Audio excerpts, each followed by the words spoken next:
kindly permit me to seek your guidance. I also appear in the same matter. There were some two specific questions that were put to me by Justice Lenaora and Lady Justice Jokindungu. I will only take 3 minutes and attempt to answer them.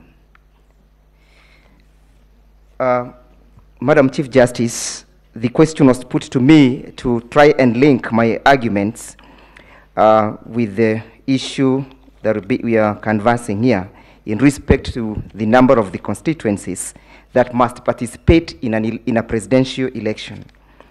To attempt to answer that question, Madam Chief Justice, permit me to refer the court to Article 136 of the Constitution, which provides that the president shall be elected by registered voters in a national election conducted in accordance with this Constitution and any other act.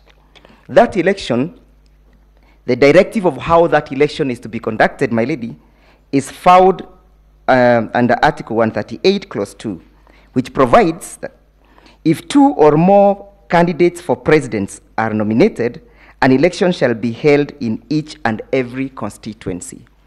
And therefore the question is, the use of the word or deliberate use of the word constituency is deliberately used by the Constitution, and these constituencies are determinable. And if you want to determine these constituencies, you therefore go to Article 89 of the Constitution. You also further go to Section 2 of the Election Act and see what defines this particular constituency. Why is it important for us to factor this in?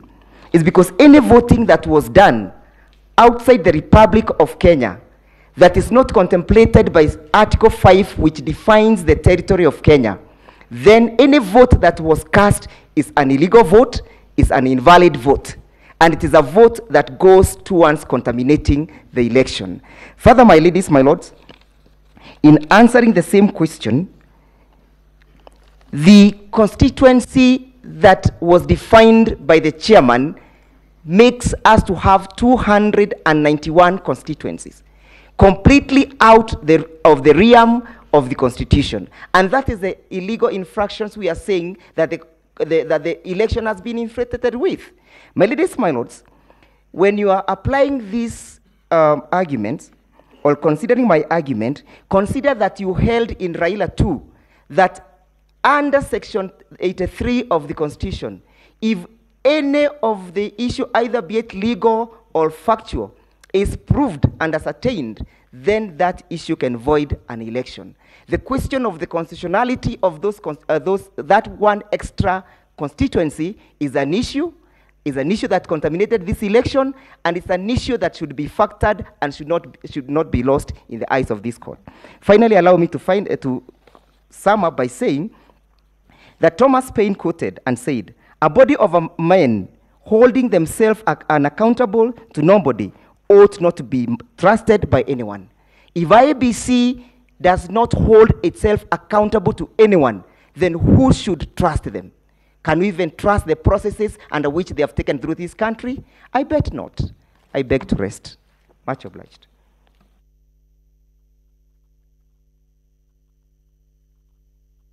Next is counsel for the 6th petitioner, Okiya Omtata and others, 15 minutes. May it please you, Madam Chief Justice, Madam Deputy Chief Justice, and members, honorable members of the Supreme Court, I wish to respond in 15 minutes, which I shall share with Mr. Okiya Omtata to break down the figures to show that the threshold under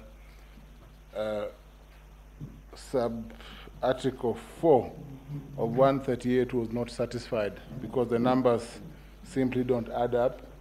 But I will make a few remarks, Your Ladyship, because there are a few questions that I needed to respond to as well. It is now clear that the ipse dixit of the petitioners on the question of compliance and non-compliance of the Constitution is now sound.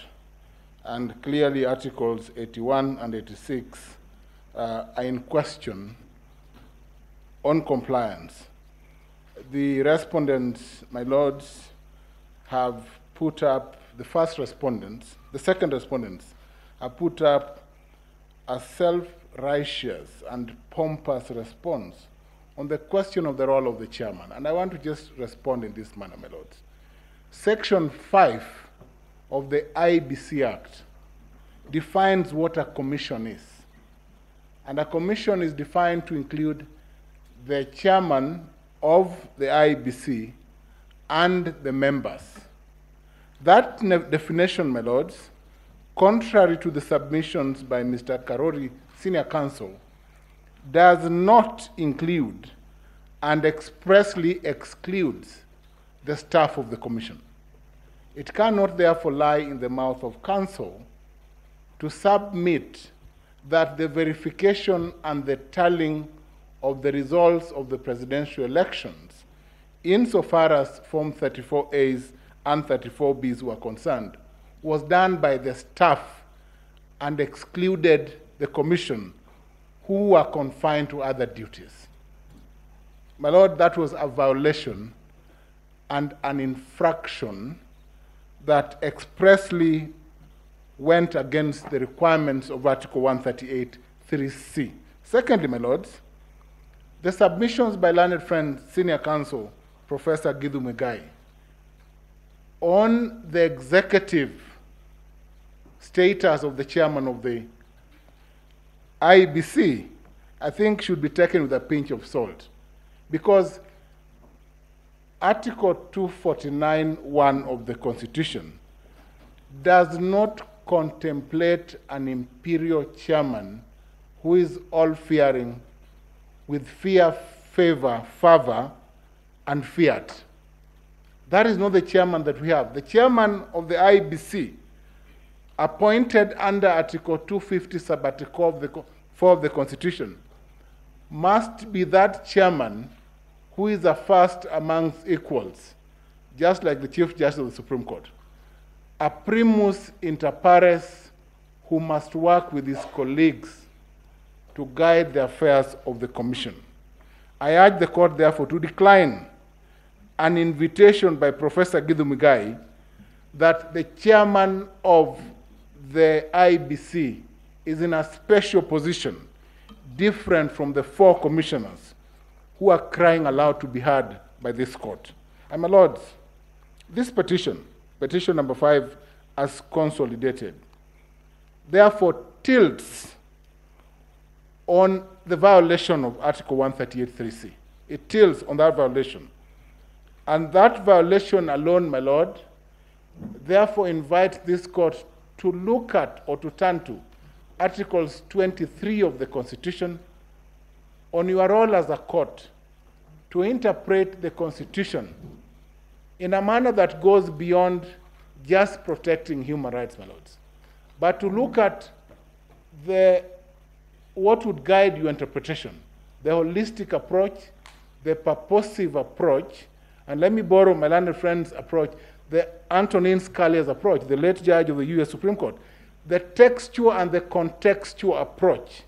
And if you apply those approaches, my lord, then you will find that the chairman of the IBC, in failing to properly construe his role under 138(3)(c) and 138(4), violated the Constitution, and an unconstitutional process therefore emerged that cannot put into place, my lord, a process that violates Article 3(2). My lords, there is an invitation to you to invalidate the entire process.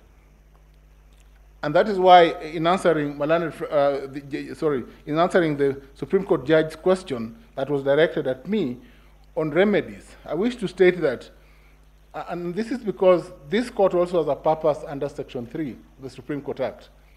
And given that you're an election court under 84, in an ideal situation where you are construing Section 83 of the Elections Act, which must be interpreted disjunctively, because if there's an unconstitutional act, then the election cannot stand. If quantitatively, as we shall demonstrate, there is non-compliance, again, you'll have to invalidate the election. But my lord, in an ideal situation where you'd have been called upon to apply Article 232 on public service and Article 201 on public finance, you would have ordered a recount and then secured a winner. But this would only have been possible if there were no unconstitutional infractions that undermine the process and therefore make it unconstitutional. Because this is no longer about tallying and verification. It is about the bigger process of the involvement of commissioners and a split commission. And the only remedy available, my lords, Justice Ouko, the Chief Justice and member of the court, is a nullification. This is no longer the baby of Raila Amolo Odinga V. This is no longer the baby of William Samoei Ruto, Doctor, the first respondent. This is the baby of Wanjiku. It is the baby of Kenyans. Return this baby to Kenyans to determine to whom they shall hand over the baby after 60 days. I pray that you nullify the election. And I will cede my time now to Mr. Senator of Busia County, Okiya Omtata.